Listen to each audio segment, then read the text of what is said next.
Joey Reese and Piggly Food Shop. I think we should continue where we were and get back to what we were going to talk about. Crap stories. Places to eat, crapping, and medical attention. Okay. So when you, again, I posed this at the beginning of the free portion and we went on a different tangent. But like when I talk about food and eating on tour, what are some of the places that come to mind?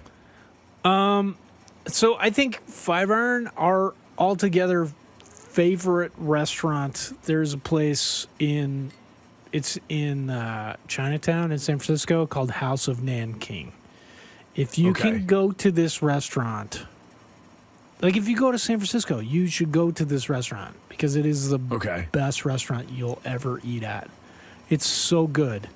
And it was like the soup Nazi. You would go and... I don't think you could say that anymore. The irresponsible... who is this? I think you could say like the soup Gestapo. The soup gazpacho. It was that but I guy. think if you say Nazi, cancel culture will delete us from the internet. Oh, really? I think. But go on. So this guy was like this Nat King Cole. Gestapo.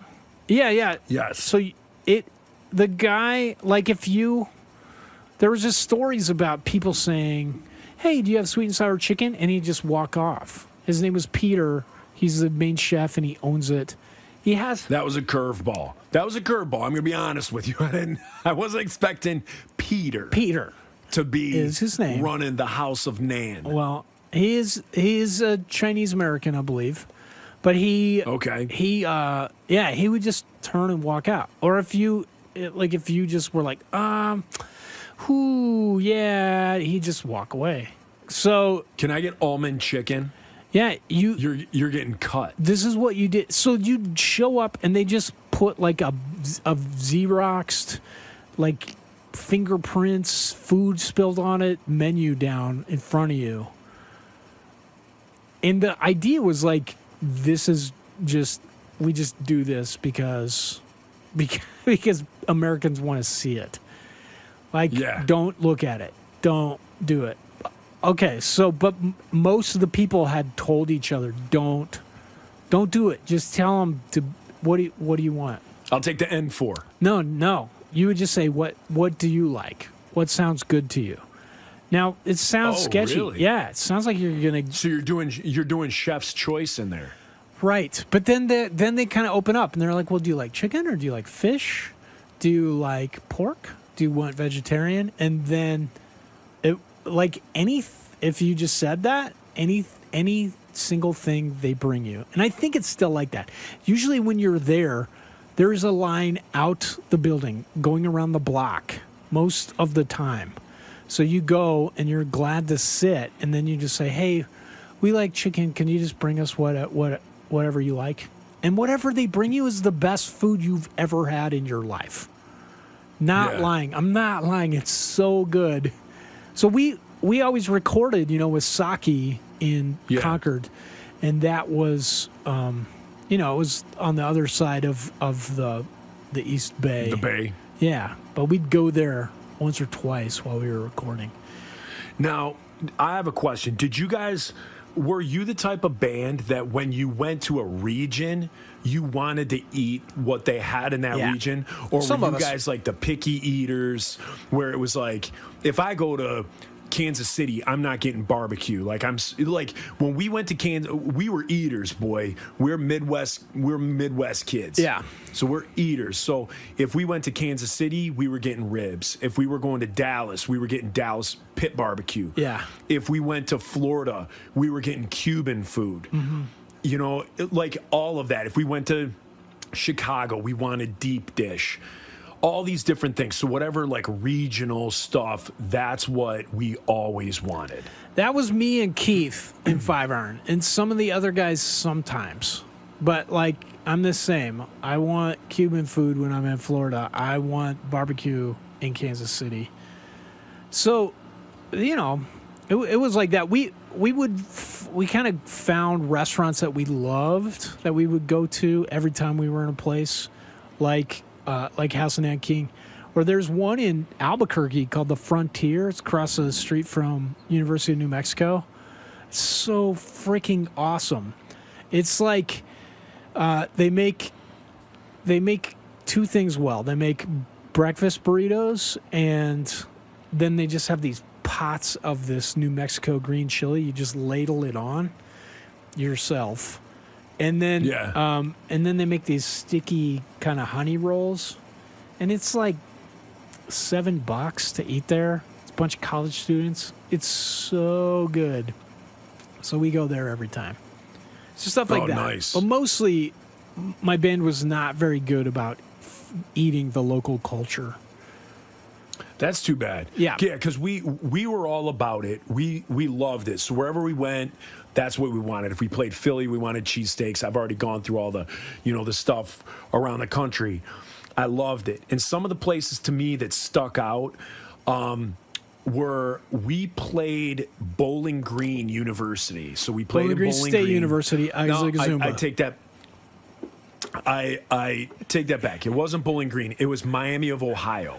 Oh, hey, we talked about this like 2 weeks ago, and I forgot to say it's my dad's alma mater. Oh, seriously? Yeah. Okay. Yeah, so we were talking about the tractor played pulling championships. Yeah, So in played Bowling Green. Miami of Ohio in Oxford, Ohio. Okay, so that's where we played, and after the show, we went to like this like little central. The way that I remember it is it reminded me of like the downtown in Back to the Future, like the old clock tower. Yeah. Like I remember there being like a park, and then around the park there were businesses. And after we played our show or whatever, we went downtown with somebody, and they took us to a burrito shop, and the burrito place was called Burritos As Big As Your Head. Okay. And they were. So with us like Detroit guys, the only really, at that point in the 90s, the only really good like Mexican places that we had were Taco Bell, or if you went to Mexican Town in Detroit. Well, not a whole lot of like suburb kids back then would go to Mexican Town in Detroit. So the only Mexican we were used to were Chi-Chi's and like Taco Bell.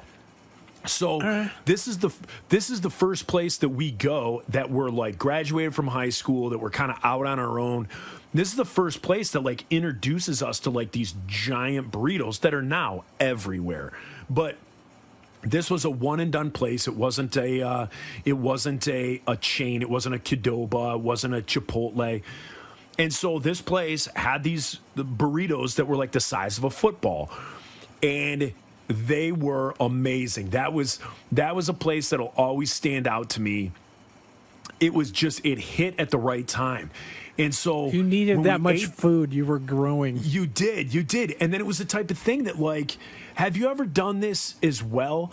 You went somewhere on tour and you were like, I have to open one of these back home, because you don't have one in Denver, or you don't have one in Detroit. Yeah. So for us, I was like, how hard can this be?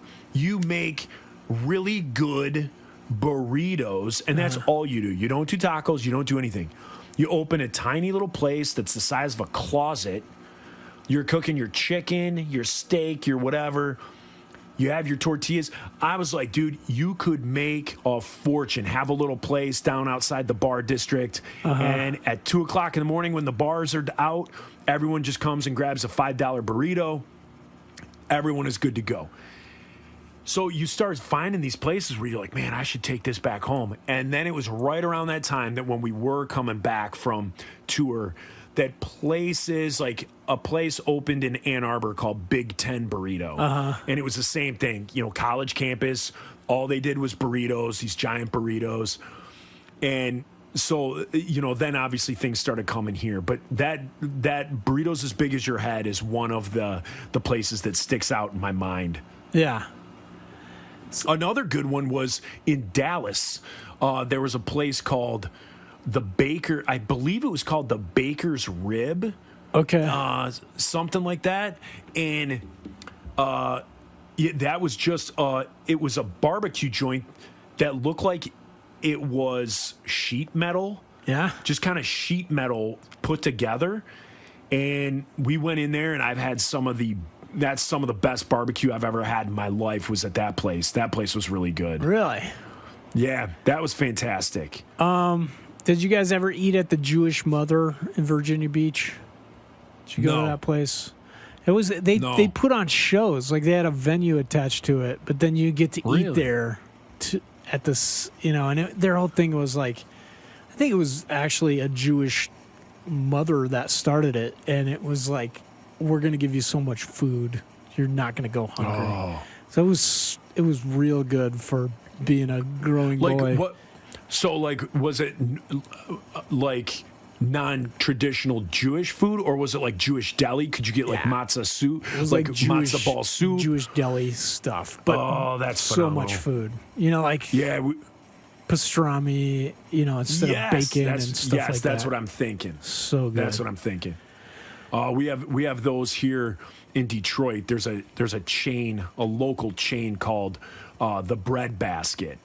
Okay. And it's a Jewish deli, huge corned beef sandwiches, phenomenal like chicken and rice soup, all that stuff. Oh, it's so good. So good.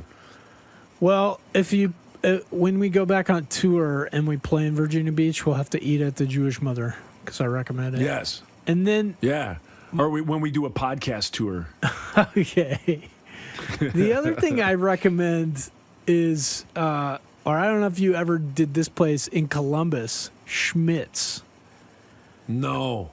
So there's one in. Is it a sandwich shop? No, it's like straight up. Okay. It's just this German place where Oh, no. usually they have polka, like live polka band, and then there's like a buffet usually when we went, and so there's just like this. You can just go get different kinds of wursts, and then about 18 kinds of sauerkraut, and then just like German potatoes, like potato salad. It's so good. And then they give you like these homemade fresh like cream puffs, like Bavarian cream puffs. And then next door they make German chocolate. So you can go to this chocolate place and buy something for your girlfriend. It was sweet. We have this place in Michigan. It's called Frankenmuth. Okay. And it's this small little town, but the town is basically built with. It was built.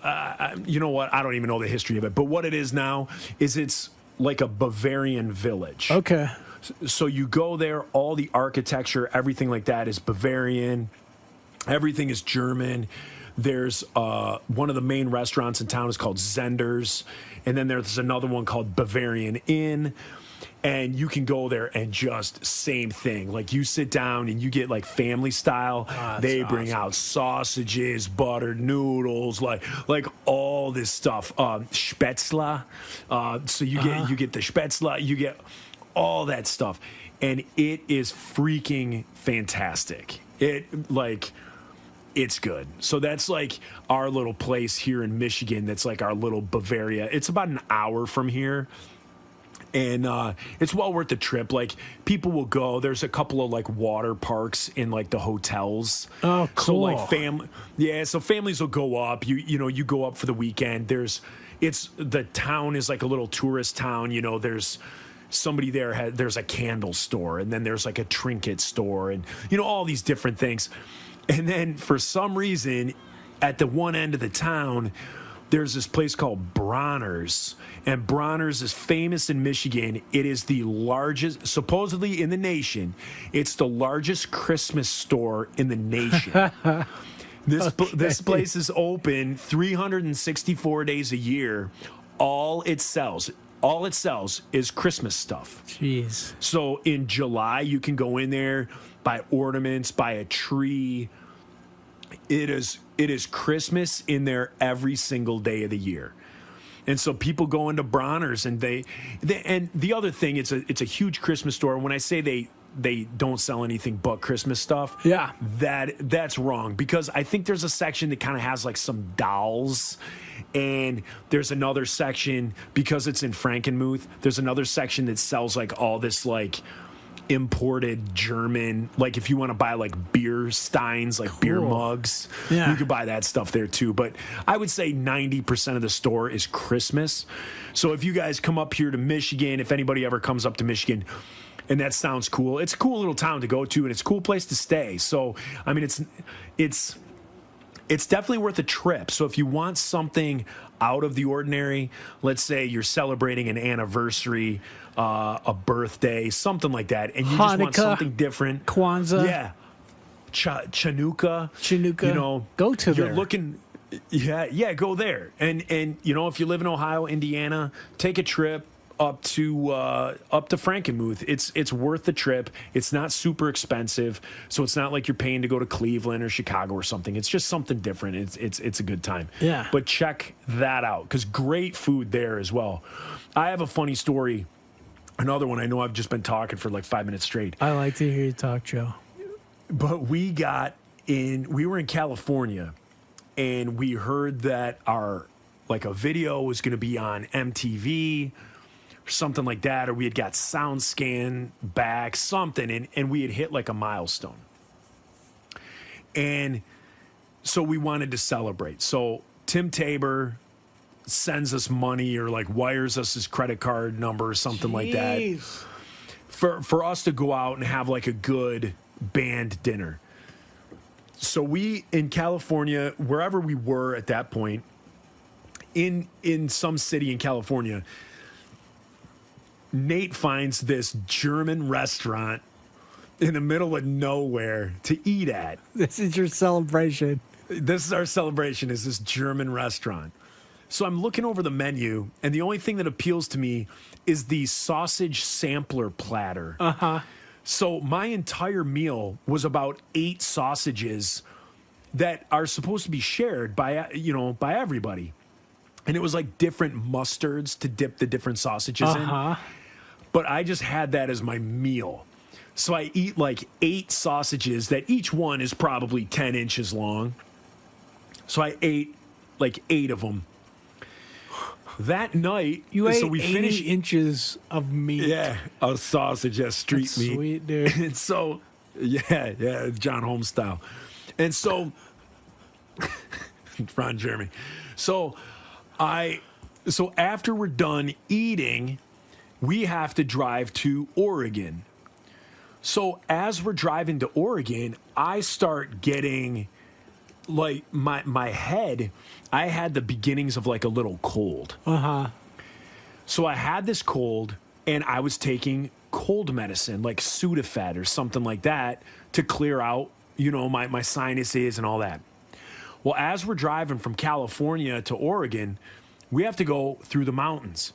So every time the elevation went up, my head felt like it was going to explode. The pressure got so bad that I felt like my eyes were going to blow out of my head.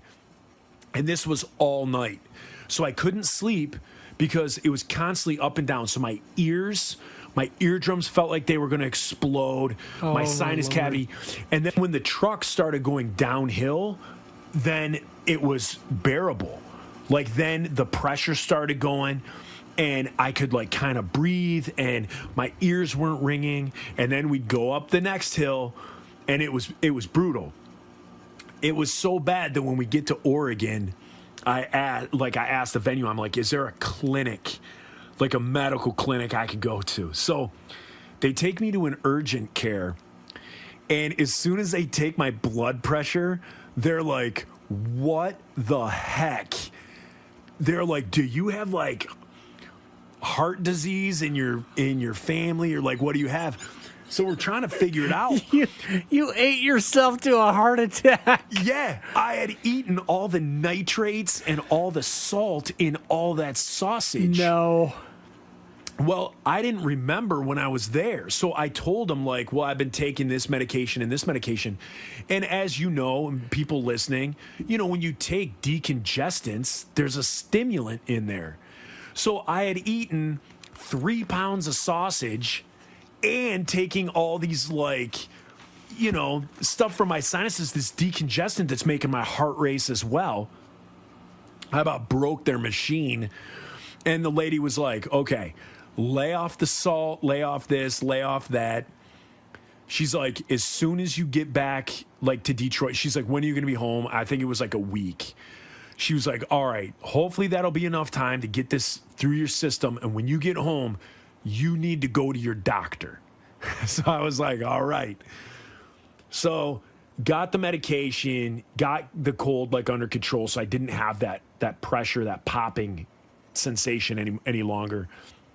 And then Bram Roberts, our trumpet player, his sister went, she's a doctor. So at the time she was in medical school. So she meets us some point within that week. She meets us on tour. And I tell her, I'm like, Barb, you got to do my blood pressure because I think I'm going to die. And so she's like, why do you think you're going to die? I'm like, I was taking all this medication. I ate all this sausage. My blood pressure was through the roof. So about 4 days later, she meets us and she brings her little kit. And so she takes my blood pressure and it was perfect. It was absolutely good. You're lucky you didn't have a stroke. I know all the sausage and salt and nitrates and then the Sudafed and stuff like that about blew my heart up. There's a sausage story for you. That is amazing. Any other place? Have you ever eaten any? Did you have a story where you ate somewhere and you got sick? Like you got sick. Plenty of stories of that. I want to point out one other place. Did you guys ever play the Chain Reaction in Anaheim? Yeah. We played there with Skeleton. Oh, that was a cool show. We played there with Skeletons and Jeffrey's Fan Club. And then, like, Save Ferris came. There were just, like, a bunch of, like, local that nobody played, but, like, the guys from the band, like, I think dudes from, like, Real Big Fish came. Save Ferris. I'm trying to think who else. It was just everybody. Like, everybody who was everybody was there. It was so rad. That's cool. It is a cool place. It's super punk rock. Yeah, for sure. Last time it was we like played a club there in like a little like strip mall. Yeah. So last time we played there, we somehow were like, I want some street tacos. We just Yelped a place that was nearby. We all went to this place called Super Tacos Gallitos. It's the best street tacos I've ever had in my life. What's gallitos mean? It means little chickens. Oh. So okay. It's like in an Super old Tacos Little Chickens. Super Tacos Gallitos. It's in an old like Wiener Schnitzel, like that A-frame, the red A-frame buildings. Yes. So they converted it into this taqueria. It's incredible. I know, like, in Southern California, having street tacos is probably like just an everyday thing. But, like, so Sonny came and he lives there. He's like, this is my favorite place. He's gone back there with me. I went out there to see him and we went and had it. And I went on vacation there, and like my wife and my sister came and they're like, I want to go to the beach. I want to go to Legoland. And I was like, this is all I care about. This is the whole point of my vacation is I just want to eat tacos at this place. It's so good. So if you're in Anaheim, you should go to Super Tacos Gallitos. Yeah. So did it make you sick? Oh no, that was just one that you remember that you really enjoyed. No, I can't. I mean, like, I can't remember getting horribly sick from eating food. Sonny used to get sick a lot. Like, I think he had a huge problem with his esophagus. Like, he would get acid reflux, and I think he had some scar tissue building up. So he would have trouble throwing up a bunch, and it was hard for us to decipher what was, like, did he eat something bad, or is this just what Sonny does? He throws up a lot. But we went to South Africa. We've talked about it on here before, but like we went with this missions organization, the people that were trying to get the kids to stop sniffing glue and living in the dump. But for the first half of it, they swung some deal or something, or Frank swung some deal where we got to stay on this game preserve. So we did a safari, which is like, if you're going to Africa on a tour, this is kind of what you do, or as a tourist. Yeah, yeah. So we were stoked, like we got to drive around on this old army vehicle, and you looked at rhinos humping and whatever, and then springboks and wildebeest and cheetahs, and you'd see a lion eating some animal. And then we got to stay in these stone cabins that were on the property, and there was a chain link fence. It was just a chain link fence, and then you'd hear lions roaring outside. There was no electricity, so it was all gas lanterns and stuff. It was pretty cool. So we stayed there. Rad. Yeah. And then the last day of this, we, toured around, played all these shows. They take us back to the game preserve, which was on the end. It was on the edge of Johannesburg. So the game preserve, to control the game, sometimes they have to kill off some of the animals when they get too many wildebeest and stuff. When they get mouthy. When they get too mouthy. Shut up, wildebeest. So then they have a restaurant, and it's like one of those Brazilian steakhouses where they go around like Fogo de Chao, and they're like, what do you want? This. Oh, yeah, the sword. Yeah, except you're eating stuff you just looked at the day before. This is Ed. He was a zebra. So we're eating all this weird meat, like crocodile, alligator. So you can get that in the United States. But then wildebeest, springbok, eland. There's all these different antelopes that are African. They're just you want this? Yes. Elephant. Yes. Rhino. Giraffe was the weirdest thing I ate. Oh. It was like chewing roadkill. It was like beef flavored rubber. It just was I can't do this. So we eat this, and we just pigged out because it was the guys with the swords and coming around, and we're I want to try everything, and so we did it. Then we go on the plane. Oh. It was an 18-hour flight back to Atlanta. And Sonny got sick off of eating the meat.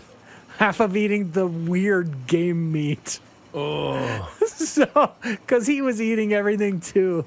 Homeboy got so sick, he spent the entire 18-hour flight in the toilet, just barfing, diarrhea, 18 hours on a plane.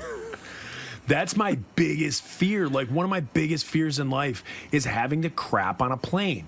So if I'm going on a trip on Friday, I stop eating on Wednesday. Have we talked about this before? No. I won't eat leading up to a plane ride because I don't want solids. So if I'm going to Hawaii, Joe, and it's a 14-hour flight, on Friday, Tuesday or Wednesday, I start eating only liquids. I'll do keto Slim Fast shakes. And I try and get I try and get all the solids out of my body because I am terrified to have to take a dump on a plane. It's so relaxing. The whole plane, there's people touching you, and it's you're closed in. Then you go in that bathroom, and you're by yourself finally. It's so but nice. You're by yourself, and your knees are touching the wall. It is, and for me, I'm 6'5", 250. It is cramped. I mean, it's cramped for someone small, so it's cramped for me.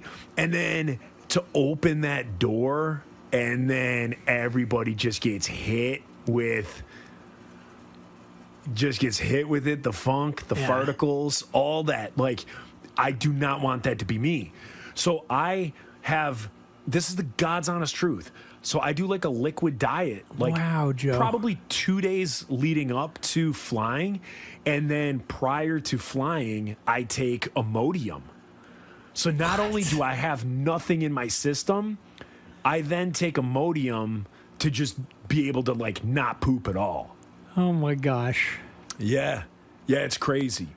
It's crazy. And then, so then, like, let's say I spend a week in Hawaii, then, you know, a couple days before, I kind of have to go back to like not eating like amazing meals, like all of that stuff. And then, Joe, that's not worth it. You got to poop on the plane, man. I can't do it. I can't do it. Honestly, like, how often do you have to poop on a plane? Like, most flights are like 4 hours or less. You know, and like, if you have to poop, you're like, well, I can hold on to this. I'm not, as long as you're not walking around doing a lot of work or anything. Yeah, for me, I'm kind of like Sonny. I have bad acid reflux, so I take medicine every day for acid reflux. And then I think because of like those stomach acids and juices, like, I don't know, I think I have like loose poops. I think I have diarrhea more than the average bear. Our listeners have commented on this. They do think you need to get this checked. Well, I have had it checked in the past, and my diet now that I'm keto, because those carbs aren't in there, and it's a lot of protein, it really, really, really helps. So like now in my life, so when we would fly and we would do all that, yes, I really had to watch it. Now in my life, I'm still going to do that on the flight there. But when I'm on vacation, I still eat, I still do that. But then the ride back, I load up on Imodium. Joe, this is a problem. I want you to, I don't feel like you're living your best life right now because you're afraid to poop on the plane. Yeah. Oh, I can't stand it. I absolutely can't stand it. And then like tomorrow, I might be going out on a date. And so then while I'm on my date, I got to think, what am I going to eat? What am I going to drink? What am I going to this? Because I don't want like the after date. So like we go out and we eat. And if we go hang out somewhere, we go chill. Like I don't want my stomach to be gurgling. I don't want it like, so it's the same thing. Like I'll go out to eat and I just eat like a little bit. I eat like a bird and I'm like, oh man, I'm full. I'll just take this in a box. And then as soon as I like leave, as soon as I'm heading home, in the car, that box is open. I'm just mowing the rest of my food. Eating chili while you're driving. Yeah. But have you ever seen like Along Came Polly? Yes. So yes. I don't want an Along Came Polly incident. I don't want to eat and then like go back to, her house or whatever the case may be. And then all of a sudden my stomach is going bananas and I'm plunging the toilet with her grandmother's heirloom towel, all that. That was a funny scene in a movie, but that is my fear. Oh man. That scene in that movie is my fear. I think ladies enjoy it when you blame it on them. If you're well, just like, for sure. Did your stomach just gurgle? Because you're nasty. They love gross. That. Yeah. Or if you're just like, wait, whoa. let me write this down. Let me write down your tips on how to. Did you just rip one or what? Jeez. Have you thought about bust butt? Have you thought about like when you take a shower using soap to wash your butt? Because that smells. Wow. Ladies love that. Love it. They eat it up. Oh yeah. They do. Yeah, totally. Man, we need to do a whole new podcast where it's how to talk to women, and I think it would be unbelievable. Whoo. Yeah, that'd be great. Yeah. So getting sick from food. I'll tell you a story. Yeah, I'll tell you a road. story about getting sick from food. Let's hear it. I think I've already told the Fazoli's story. I think I've told the Fazoli's where I was crapping out green snot that smelled like fish. So I've told that story. Another story that I think I've hinted at on this show, not completely sure, but when we were on tour and you guys were there with us, as you drive across the country and you go through Iowa, there's a place called Council Bluffs. Yes. Now Joe, I believe. I'm so thankful. I'll all I've wanted, this was the whole reason I wanted to do podcasting with you, was to hear this story told once again. So here, this is my favorite part of this podcast. So, ladies and gentlemen, buckle up, because I'm going to give Reese what he wants. I'm going to tell the whole I'm so in-depth happy story. I'm not going to give you the Cliff's Notes version. So we had begged you to go, and when you're cutting through Council Bluff, Iowa, you kind of go off the highway. Now I believe it's a casino called Harrah's. Mm-hmm. Back in the 90s, it was called Harvey's Ultimate Casino and Buffet.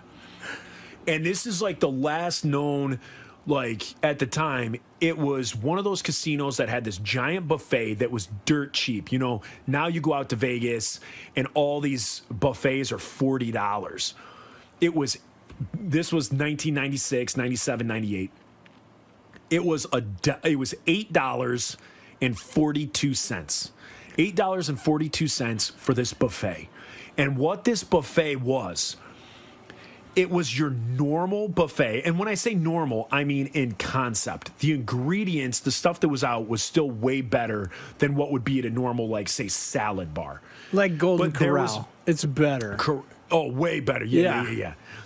So there was one that was like your salad, like all your salad stuff, your salad fixins.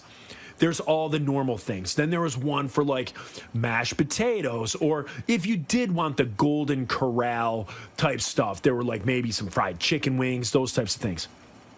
Then there was a guy who sat there with like 8 burners in front of him and little like pans, and he would make pasta sauces to order. Oh, wow. So if you were like, hey, I want penne noodles and I want I want to say Mariana. What's it called? Marinara. So he would take like a ladle or two of marinara, and then if you wanted shrimp, onions, whatever you wanted, capers, I don't know what, he would make all Dan these Marino, things. I think is what it's called. Yes. And he would put that over whatever, like pasta. Then there was a carving station. You could get prime rib. You could get New York strip steaks. You could get roasted turkey. All this stuff. Like, he would carve the turkey like it was Thanksgiving. And then the you know, pièce de résistance, whatever that is, however you say that. You said it right. Did I know, because I've been singing French all day. French all day. Yeah. It's Phil Collins songs. Phil Collins. So the greatest thing there was they had a giant like cooler full of shrimp cocktail. Yes. Like the raw shrimp for the cocktail, all chilled. Well, they were about the size of my thumb. They weren't shrimp. They were prawns. They were huge. And so $8.42. We would go, and I would eat like 12 of those shrimp. I would eat 2 New York strip steaks. I would eat turkey. You know, all this stuff. Like, I was just consuming all this stuff. So we go this one time, and I crush it. I ate exactly what I just told you. 2 New York strips, roasted turkey. I think I even had a chunk of prime rib. Then I ate all these shrimp. It hits my stomach like the iodine. All the iodine from the shrimp hits my stomach. You with got all mercury Oh poisoning. my gosh.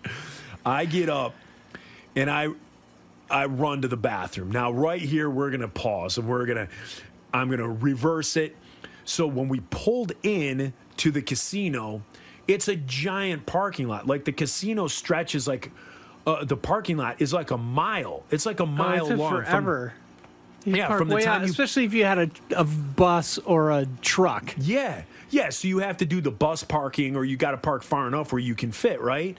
So to back it up, when Parking you park lot. the bus, so the parking lot is like a mile. Like, I'm not joking. It is a mile. It is huge. Yeah. And so we had parked the bus at the front of the lot, which is the furthest place from the actual brick and mortar of the casino. And I've eaten all that stuff that I've already said that I've eaten. I go into the bathroom. I crap my brains out. It is some of the worst diarrhea I've ever had in my life. I go. I finish. I get out. I go. I wash my hands. And before I can finish washing my hands, I have to go back into a stall. So these guys, people in the bathroom, just saw me come out of the stall, wash my hands, and now I'm going back into the stall. Okay. So they like think I have like a coke habit or something. And you've already lost like 5 pounds on the last 5 pounds. endeavor. Done. Done. And at least a liter of blood. And so I go again as though I haven't gone already. I go again, destroy it. Get up, wash my hands. I start to walk out the bathroom door. I get about 8 feet away from the bathroom door, and I got to go back in. Oh my God. I go back in. I go again. As if this is the first time that I've gone. Just ridiculous. I finish. So I've now gone 3 times. I go to leave. I wash my hands. I walk out the door. I start to exit the building, the lobby, and it hits me again. I run back in. I go a 4th time. I'm dripping with sweat. I'm shaking. I'm terrified because, like I said, there were some things in the bowl that aren't usually in there. What is coming out, Joe? I had no clue what I had done. Like I said, I've already mentioned it. Like it was like a murder scene in the toilet. So I go a 4th time. I wash my hands. I exit. I walk past, the lobby. I get out. Now I'm walking towards the truck. And I see way, way, way, way in the distance our tour bus. So I'm walking towards it. As I get halfway, oh no, it hits me again. Like I gotta go. And I'm like, do I turn around and run back to the casino? I was closer to the bus. So I book it to the bus. And I'm like, give me the emergency toilet paper. Give me the emergency toilet paper. And the potato chip bag. Yeah. No, this is better, I think. So they toss me the emergency roll of toilet paper. And in a panic, I look around and I see this little wooden fence with these like 3 overgrown kind of trees right there. I jumped the fence, and when I jumped the fence, I'm on an incline that I did not see. That is probably more than a 45-degree angle. It's, so it was steeper than 45 degrees. So when I jump, I'm kind of now almost running down a hill. And I'm like, oh, even better. So I get kind of down. It's like a 10-foot drop. I get to the bottom. There is nobody around. Nobody. And I'm like, this is great. I drop trowel right there. And I crush it again. Crush it again. Take the emergency toilet paper. Clean myself up. Just drop the toilet paper right there. So now I've gone 5 times. And this is within an hour. Because each time I went, I was probably sitting there for 10 minutes. So I've now gone 5 times within an hour. I start to climb up the hill and have to go again. So I go back down, do the exact same thing. Now, the last one that I did was considerably smaller. Okay. This last one I do, I feel like this is it. This is the last of it. It's got to be out of my system. So I go, I clean up, and now a switch flips in my brain. Like I'm like, this is it. I think I am empty. This is all of it. Yes. I can now breathe, and I take a minute to look around where I actually am. And I am on the green, not the green. I'm on the fairway of a golf course. I'm on the fairway of the big casino's golf course. And so I'm looking around and I'm like, I just took a dump on the fairway, not in the rough. I'm on the fairway. So all I can imagine is the next day, like golfers, you get up early, the sun is coming up, there's still dew literally on the grass, and somebody's, ball gets hit in the general direction, and all of a sudden they come across two giant dumps that contain not only feces, but probably every other bodily fluid that can come out of a human being, and probably tissue. There is probably chunks of tissue of colon lining. Oh my gosh. And so they're probably, like, I'm guessing their first thought is going to be like, what the heck animal came through here? But then they were going to think about it and be like, animals don't use toilet paper. And I can only imagine that the golf course, the rangers, the whoever, were confused as to how to deal with. It was just mud. It was just butt mud. Oh my gosh. It was just muck with toilet paper in it. And so I remember getting then back on the tour bus, and I was done. I had crapped out every ounce of energy, and I just remember climbing into the bunk and crashing out. And then a few days later, we were back home. I went to the doctor because I was concerned about like all the like blood that I had crapped out. So I went to the doctor, ended up getting a GI, and found that I had an ulcer. Oh my gosh, a bleeding Joe. ulcer. And so for the next like month, I want to say it was 3 months, but it wasn't that long. I think it was like 4 weeks.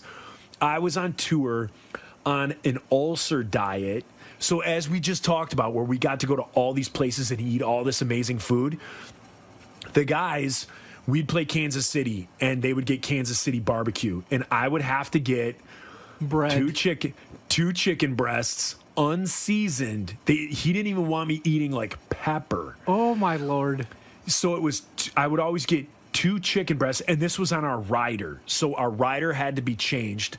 So wherever we were going, whatever food that they were giving us, every freaking day, I had 2 chicken breasts unseasoned, mashed potatoes, no butter, no seasoning, and then another vegetable. Dude. Again, no salt, no pepper. I ate that every day for like 3-4 weeks of tour as I was on this ulcer diet. I couldn't have milk. No I coffee. couldn't have no soda. no milk, no coffee, nothing carbonated, nothing caffeine. spicy. Yeah, nothing. And that's what I had. And so I went from, I had that, and then my diet moving forward, my doctor was like, okay, your stomach is healed up, but what's it called? Gastritis? So then I had, as part of the healing process, I had gastritis. And so he was like, still no milk, no dairy, no carbonated beverages, and nothing spicy. Jeez. So it was like that for like the longest time. And then I went on a vacation and was buying, I had collected hot sauces. And even though this was my life at that point. I still collected hot sauces just because out of collecting. Yeah, I remember you used to collect them. You loved hot sauce. Yeah, absolutely. And so I would still collect them. And then I went somewhere and the guy was like, oh, have you tried this? I'm like, no, I can't eat spicy food anymore. And he's like, oh, it has nothing to do with spicy food. He's like, I have acid reflux. I have all this stuff. He's like, it has to do with carbonation. He goes, don't eat carbonation. You can eat all the spicy food you want, but don't eat carbonation. And I was like, okay, of course I'm going to listen to some random guy who's not a doctor. So I started eating spicy foods again, and it never affected me. Really?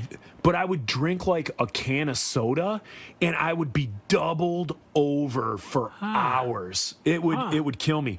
And so now I'm to the point in my life where I'm over. I still have like acid reflux issues that I think I've already said that I take medication for. But like, I don't drink a whole lot of pop, but like, beer and stuff like that. I do drink that. And I am back to eating spicy foods. The older I get, the spicy foods they're kind of messing with me again. So I have to watch my spicy foods. They just kind of upset my stomach anyway. But yeah, that was my Harvey's Ultimate Casino crapping my brains out story. Incredible. Absolutely incredible. It's a masterpiece, Joe. Well, you guys, even though this is the paid portion, we're going to give you a little extra next time. We got to cut it short here because Reese has daddy duties that he's got to do. Throw my kids in the bed. Yeah, so we're going to call it a night. So you guys are looking at, I don't know, maybe 48, 49 minutes of extra stuff. We'll make it up for you in the next one or with another Zoom call. We'll definitely put a Zoom call meeting together for August because I think our last one was July. So we'll try and do one here, another one coming up here in August. So, guys, thanks a bunch. Reese, you got anything to say? Well, just on the last Zoom call, I didn't think a bunch of people would respond. We ended up getting like 16 people immediately, so we just decided to do them. So a bunch of people didn't get on the Zoom call. Okay. Because we just invited those 16 people for 2 Zoom calls. We did 2 half hours, and a half hour is not enough. Correct. We need to do it a different day when we're not going to do our podcast, too. Yeah. So we'll figure it out. Yeah, and you guys, what we've kind of talked about is maybe even, because a half hour wasn't long enough, and we can't do it on days where we do our podcast because we already do this for 2 hours. So we'll probably do things in bunches. So maybe the first 8 people that get back, they'll be, one day at one time. And then we'll kind of do it in 8s and stuff. That seemed to be like a good number. So we'll do that, you guys. Again, can't thank you enough, Patreon listeners, subscribers. You guys, again, can't thank you enough. I would not be able to afford it. Thank you for you being able to and for choosing to have your money go to us or to Reese. It goes to me. I don't have a job, and Joe is cool enough to just be like, yeah, just go ahead. So nice. Yeah, so you guys, I know your money can go all sorts of places, and you choose to give it to us.